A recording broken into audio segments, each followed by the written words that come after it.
everybody, Greg Seaman here from gregseamanmusic.com, also bluesandrockguitar.com.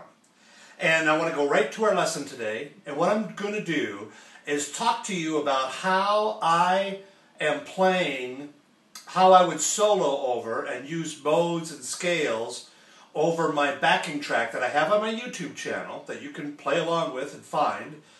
It's a great backing track. It's called Funky 12-Bar Blues in the Key of A. Now this particular backing track is all dominant chords. Dominant means it's got a flat 7 in it. It goes 1, 3, 5, flat 7. Those are the notes in the chord. What I mean is the first note of the scale, third note of the scale, fifth note of the scale, and flat 7 note of the scale.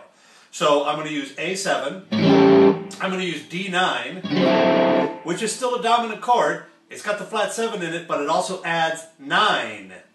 9 is the same as 2, right? Because the scale only has 7 tones in it. 8's the octave. 9 is where you're starting over. Actually, 8 you're starting over is 1. 9 is 2, right? 10 is 3, and so on. So that's how scales are developed. We'll talk about scales in another lesson, or how or chords, how chords are developed into. Actually, the name of a chord tells you exactly what it wants in it. When you get good at looking at that, you hardly even need a chord book anymore, because it tells you right there. It's like a code. It's like a formula of notes taken from the major scale. Once you start learning about that, you go, oh, the name tells you exactly what it wants, you know, what notes it wants in the for the chord, right in the name of it. So we'll talk about that in the future. But we're using D9 and then also E9. Okay, so those are all dominant chords. They're all considered dominant chords. D7, D9, D11, D13, they're all considered dominant chords. So that's what they're using, and that's what I used in the song when I created the backing track. Now, it's got quite a few interesting possibilities of scales and modes that we can use to play along with that, and that's what I want to talk to you about. So the first one is going to be really obvious. It's the minor pentatonic. Now, for some of you more advanced players, you already know this stuff and you can just go straight to it and start playing. But I'm really talking to people who are curious about other types of modes and scales that they can use. They may feel like they're on a plateau. Now where do I go from here?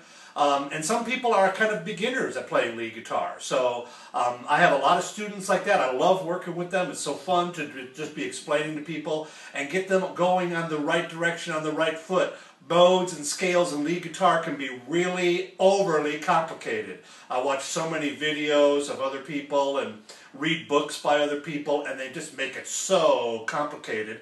And it is a complicated subject, don't get me wrong. It can be a complicated subject to talk about, but there's easier ways to look at it, and I'm going to talk about that right now so that it makes more sense. How do these modes work? How do these scales work on the neck, on the fretboard of the guitar? Okay, so here's the A note, right? So you already know, probably, that the notes on the guitar will go in alphabetical order, right? So it goes E, F, G, and after G, it starts back at A, B, C. Now remember, B and C and E and F are a half step apart, all right? So those are the two white keys on the piano that don't have a black key in between. All the other notes are whole steps. On the guitar, a whole step is 2 frets. A half step is 1 fret, right? Okay, E, F, open to first is a half step. Open notes to the next fretted note, that can be confusing sometimes when you're first learning how to do this. Like D to E. D is open. It's like you're pushing a note here. D to E. Open to second fret is a whole step. Open to first fret is a half step, okay? E, F, G, A. After G, it starts over again at A. Right? B, C, D, E. So there's my A. And it goes in alphabetical order. Actually, chords go in alphabetical order up the neck. Scales go in alphabetical order up the neck. I have shown students this before where I can go, you know, where I'll take a scale shape and I'll name off the notes as I play the scale shape. Like I'll go like this. A, right? So I'm using, you know, just the first scale shape on my master scale form sheet. So I'm going A, B. Now I already know the sharps and flats in the key of A. You have to know that. So I already know what they are. So that's something you do have to memorize. But it goes in alphabetical order. So I can go A, B, C sharp, D, E, F sharp, G sharp, A, B, C sharp, D, E, F sharp, G sharp, A, B, C sharp. So I named off all the notes as I went through it. So somebody would be watching me do that. They go, wow, Greg's amazing. He knows all the notes on the fretboard of the guitar. Well, actually, I know the alphabet. You know, luckily I paid attention in first grade, and I know how to go A, B, C, D, E, F, G. I can go that far. Right? I don't know what H and I, you know, musicians have a hard time spelling because we only think A through G. But so I can go A, B, C sharp, D, E, F sharp, G sharp, A. So I can name off the notes because they go in alphabetical order, and I know the sharps and flats already. I have them memorized from 5th grade bands, you know, class at school.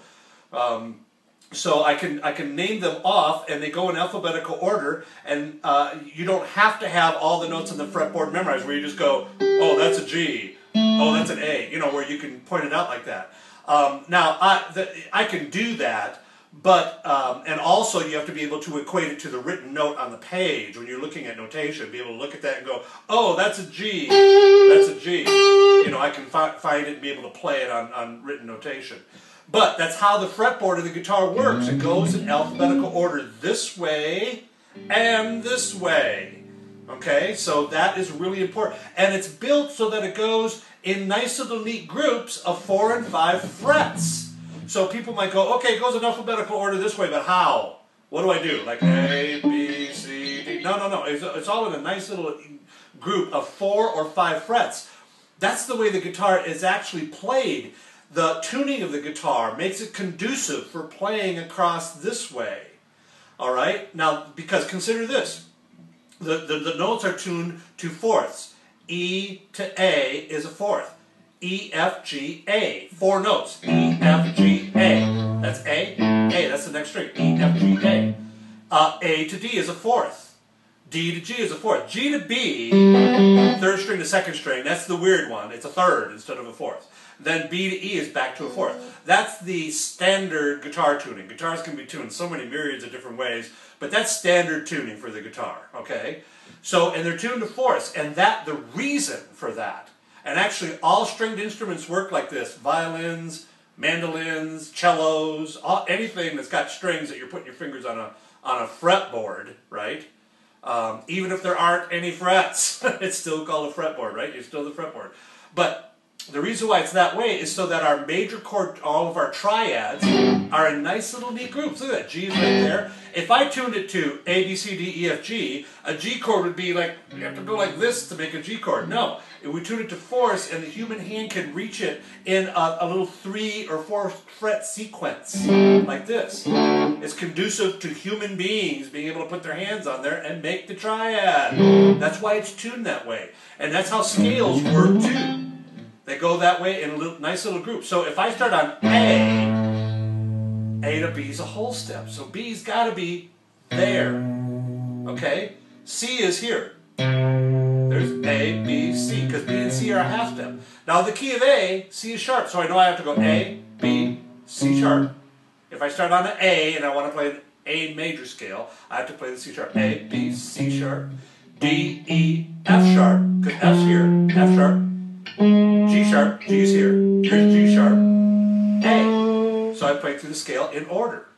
Very interesting, huh? That's how the fretboard of the guitar works. Just wanted to talk about that a little bit. Now, with this song, I'm going to start on A, and I'm going to play the A pentatonic scale, A minor pentatonic. It goes like this. Okay? Now, the pentatonic scale has a flat third in it. It goes 1, flat third, 4, 5. Okay? So this is the flat third, and that's what makes it sound minor.